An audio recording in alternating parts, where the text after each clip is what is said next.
cumprimentar a santa e amada igreja com a paz do Senhor, amém? Amém. Nada além do sangue, o sangue que pode todas as coisas, aquele que foi vertido na cruz do Calvário, aquele do qual nós nos encontramos aqui nesta noite, amém? Aleluias. Vamos abrir nossas Bíblias em Lucas, capítulo de número 24, para a meditação desta noite.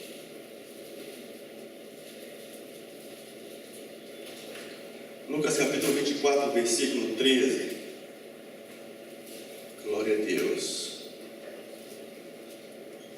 Vamos colocar de pé para fazer a leitura? Diz assim a palavra do Senhor: 2 discípulos no caminho de Emaús. E eis que no mesmo dia iam 2 deles a uma aldeia que distava de Jerusalém 70 estádios, cujo nome era Emaús. E iam falando entre si tudo aquilo que havia sucedido. E aconteceu que, indo eles falando entre si e fazendo pergunta um ao outro, o mesmo Jesus se aproximou e ia com eles. Mas os olhos deles estavam como que fechados, para que não o conhecessem. E ele lhes disse: que palavras são essas que, caminhando, trocais entre vós? E por que estáis tristes? E respondendo um, cujo nome era Cleófas, disse-lhe: és tu só peregrino em Jerusalém? E não sabe as coisas que nela têm sucedido nesses dias? E ele lhes perguntou: quais? E eles lhe disseram: as que dizem respeito a Jesus Nazareno, que foi varão, profeta, poderoso em obras e palavras, diante de Deus e de todo o povo. E como os principais sacerdotes, os nossos príncipes, o entregaram à condenação de morte e o crucificaram. E nós esperássemos que fosse ele o que remisse Israel. Mas agora, sobre tudo isso, é já hoje o terceiro dia desde que essas coisas aconteceram. É verdade que também algumas mulheres dentre nós nos maravilham, as quais de madrugada foram ao sepulcro e, não achando o seu corpo, voltaram dizendo que também tinham visto uma visão de anjos que dizem que ele vive. E alguns dos que estavam conosco foram ao sepulcro e acharam assim como as mulheres haviam dito, porém a ele não viram. E eles lhes disseram: honestos e tardos de coração, para crer tudo o que os profetas disseram, porventura não convinha que Cristo padecesse destas coisas e entrasse na sua glória? E começando por Moisés e por todos os profetas, explicava-lhes que dele se achava em todas as escrituras. E chegaram dele para onde iam, e ele fez como quem ia, mais longe, e eles o constrangeram, dizendo: fica conosco, porque já é tarde, e já declinou o dia. E entrou para ficar com eles. E aconteceu que, estando com eles à mesa, tomando o pão, o abençoou e partiu-o e lhe deu. Abriram-se-lhes então os olhos e conheceram, e ele se desapareceu-lhes. E disseram um para o outro: porventura não ardia em nós o nosso coração quando pelo caminho nos falava, e quando nos abria as escrituras? Na mesma hora, levantando-se, tornaram para Jerusalém e acharam congregados 11 e os que estavam com eles, os quais diziam: ressuscitou verdadeiramente o Senhor e já apareceu a Simão. E eles lhe contaram o que lhes aconteceram no caminho e como deles foi conhecido no partir do pão. Podeis assentar. Noite de Santa Ceia, noite em que nós lembramos do corpo e do sangue de Cristo Jesus. Óbvio que nós temos que lembrar deste acontecimento a cada manhã, a cada dia, a cada momento da nossa vida. Nós temos que lembrar deste momento em que Jesus, subido no madeiro, diz: está consumado. Este foi um momento de vitória para a igreja, esse momento de vitória para os seus escolhidos, lavados, remidos. este é o momento em que nós temos que nos alegrar a cada manhã, a cada dia, porque o nosso Jesus é mais do que vencedor, amém? E fez você e eu também vencedor, porque Ele venceu. Mas aqui existe dois homens que caminharam com Jesus, viram as maravilhas de Jesus, estiveram ali se alimentando dos pães, junto com aquela multidão de mais de 5.000 pessoas, andaram, sabiam das promessas e tudo, e estavam de volta para Emaús. Muito conhecida essa passagem que fala no caminho de Emaús. O que nós podemos aprender no caminho de Emaús? O caminho de retorno, o caminho de volta para a nossa casa. Ou seja, eles moravam em Emaús. Emaús era uma aldeia que ficava mais ou menos a 11 ou 12 quilômetros de Jerusalém. E depois que tinha acontecido todo aquele evento, eles então baixaram as suas cabeças, tristes com o problema, com a perseguição, com a morte, com a crucificação de Cristo Jesus. 3 dias depois, eles então voltaram para a sua casa. Quando os problemas se levantam na nossa vida, quando as circunstâncias ficam adversas, quando a situação fica bastante difícil, dá uma tendência de voltar, dá uma tendência de ir para a área de conforto, ali onde nós crescemos, ali onde nós passamos toda a nossa vida. E foi o que aconteceu com os 2 discípulos a caminho de Emaús. Mas a caminho de Emaús, Jesus se foi junto com eles. A caminho de Emaús, eles puderam aprender bastante, e nós também podemos aprender bastante. Na volta de 12 quilômetros. 12 quilômetros é uma jornada que hoje talvez nós pensamos que é muito, mas alguns anos atrás, na época deles, 12 quilômetros era um pulo. Que fosse de cavalo, que fosse a pé, 12 quilômetros a gente vai rapidinho, com uma caminhada de um dia. E eles então puseram a voltar esses 12 quilômetros, conversando e debatendo. Nós largamos tudo, nós largamos a nossa família, nós largamos os nossos pertences, nós cremos na palavra, assim como você crê na palavra de Cristo Jesus. E agora? E agora Jesus morreu, Jesus foi injustamente colocado na cruz.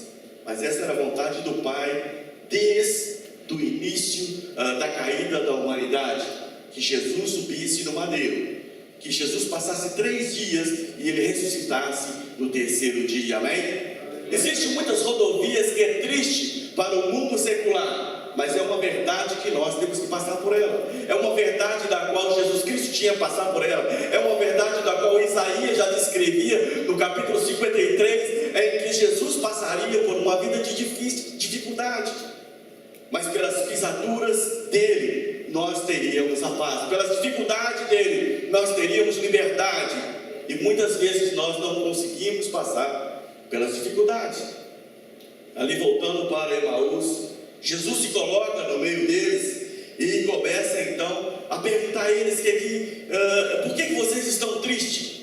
É fácil, nós vemos uma pessoa e ver que o coração dele está triste, está batido, a situação não está muito boa. E Jesus perguntou para eles: por que vocês estão tristes?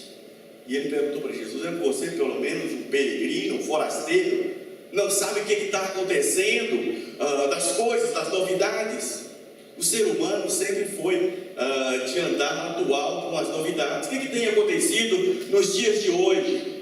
Talvez os acontecimentos também nos dão o mesmo sentimento de voltar atrás. Talvez os acontecimentos também nos dão o mesmo sentimento. Eu vim para aqui com a promessa de Deus na minha vida e agora parece que o céu está fechando para mim.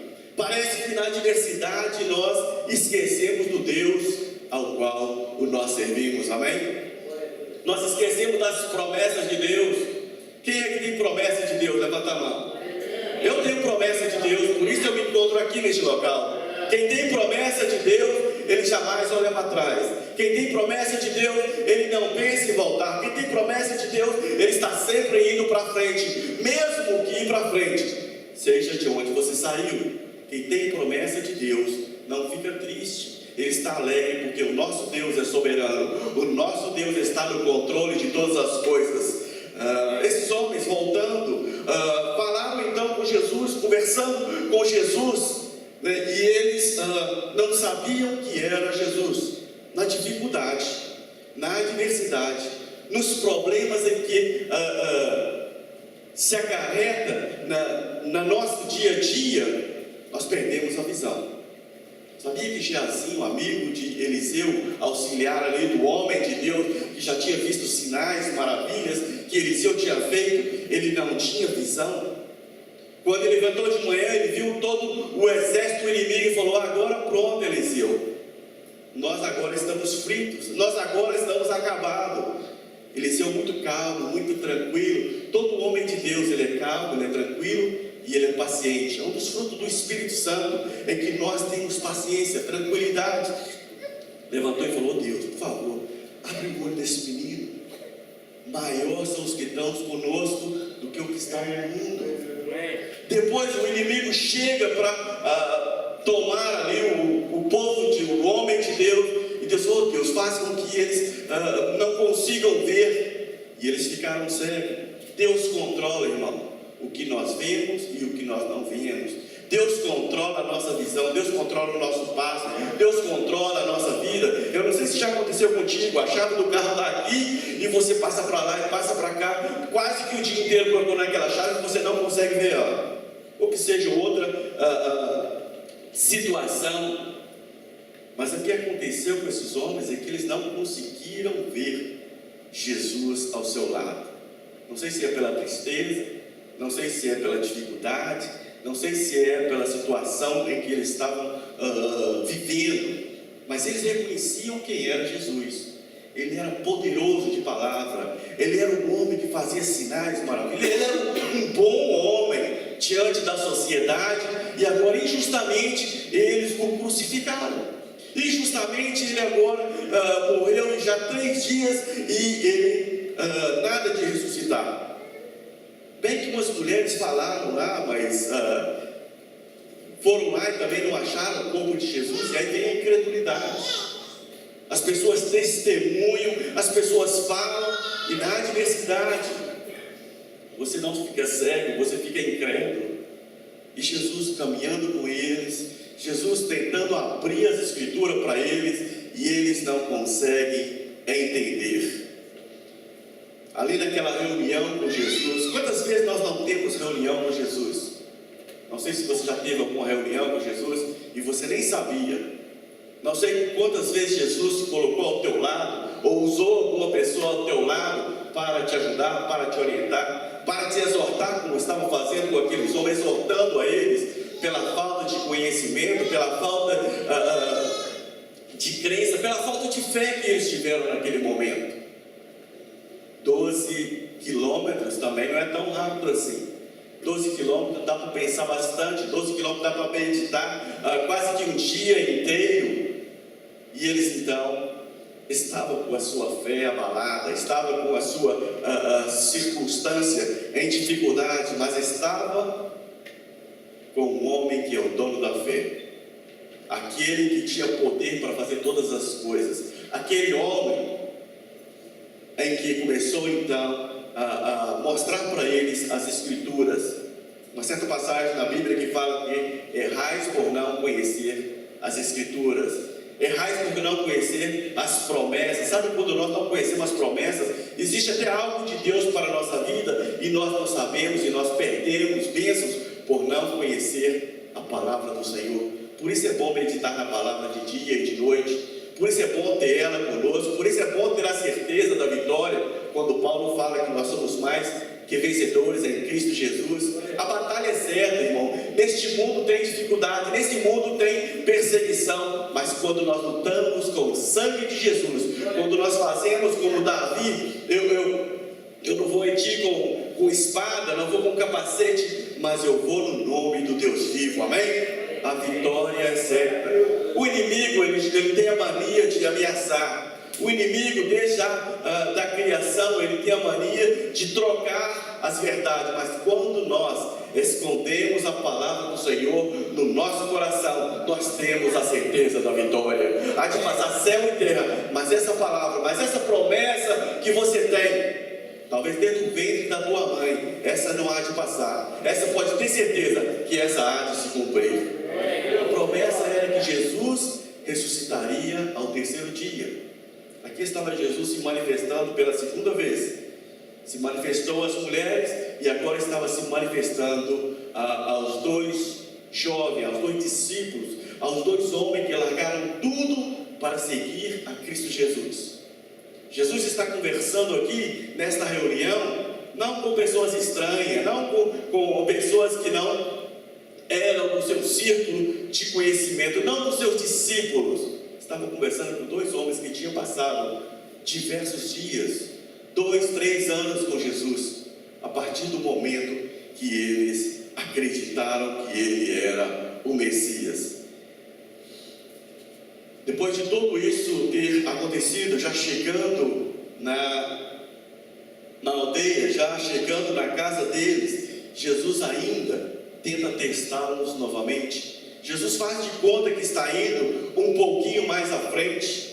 Quantas vezes nós não encontramos com pessoas carnais, tentam testar a gente, mas como é que é mesmo? Quais são as novidades? O que está acontecendo? Essa pessoa já sabe do que está acontecendo há muito tempo. Essas pessoas já sabem da verdade há muito tempo. Ele quer testar o seu conhecimento, ele quer testar a sua lealdade, ele quer testar a sua franqueza. E Jesus queria, não sei se estava testando eles, Jesus estava simplesmente confortando o coração deles, ou exortando a eles. Mas eram pessoas como eu e como você. Não era nem o Pedro, que andou com Jesus na linha de frente, não era nem o João, que estava ali também com toda a sua calma e paciência. Eram pessoas normais, pessoas que não foi mencionado no grupo de 12, pessoas que criam como você e eu. E esses homens, no final desse dia, no final desta longa tarefa, eles ainda tiveram um pouquinho do fruto do Espírito, de convidar Jesus para entrar. É desta virtude é que nós temos que ter na nossa vida, no final do dia, no final da batalha, convidar Jesus para entrar. Porque quando eles convidaram Jesus para entrar, os olhos espirituais foram abertos, amém? Amém. Quando você convida Jesus para entrar na tua vida, para entrar no teu coração, para entrar no teu negócio, para entrar no dia a dia, você então vai ver as maravilhas, você então vai ver o sobrenatural acontecer na tua vida, você então vai ver a ressurreição de Cristo Jesus. Quantas pessoas que querem Jesus só como o Salvador, mas não como o Senhor? Nesse exato momento, estes homens, esses discípulos puderam então presenciar a presença de Jesus. Caminharam com Jesus por 3 anos. Eu não sei quanto tempo você tem caminhado com Jesus, mas eles caminharam com Jesus e não tinha ainda presenciado o Jesus ressurreto.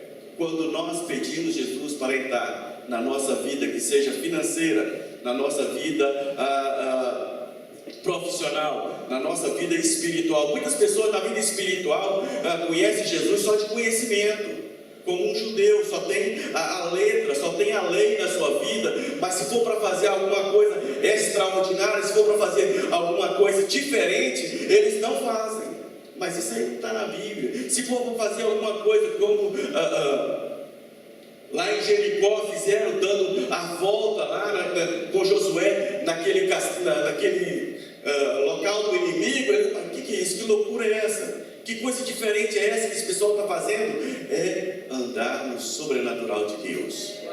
Mas quando nós convidamos a Jesus, algo diferente vai acontecer. Coisas novas Deus tem para revelar para nós. E Deus se revela a cada minuto. Mas só aqueles que têm aberto a porta. Deus entra e ceia conosco. Deus entra e passa a eternidade no nosso coração. Deus entra e faz diferente. Deus entra e manda uma nova bênção. Deus entra e transforma aquele coração de pedra. Porque é isso que acontece quando nós estamos vivendo só de conhecimento.